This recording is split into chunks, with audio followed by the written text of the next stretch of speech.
الدارين. قال حدثنا الشيخ المحدث الكبير وسيلة بن خالد الأنصاري والشيخ المحدث عبد الحق الغافري. قال حدثنا شيخ الإسلام والمسلمين حسن أحمد البدري. قال حدثنا شيخ محمود حسن الأثيوبي. قال حدثنا الإمام الرباني حجة الإسلام محمد قاسم الناصري. قال أخبرنا الشيخ عبد الغني بن أبي سعيد المجدد المحدث التهروي ثم المدني. قال أخبرنا الشيخ أبو سليمان إسحاق المحدث التهروي ثم المكي. قال أخبرنا الشيخ عبد العزيز بن ولي أهل أحمد بن عبد الرحيم المحدث التهروي.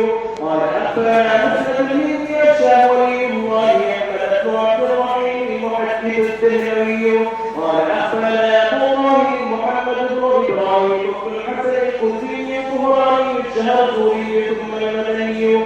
قال أخبرنا والد الشيخ أبو إسحاق شهاب الدين إبراهيم بن الحسن القدسي الطهراني الشهرزوري ثم المدني.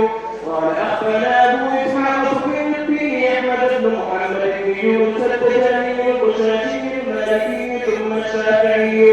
قال أخبرنا أبو الأوائل أحمد بن علي بن عبد القدوس الشرقاوي المصري ثم المدني.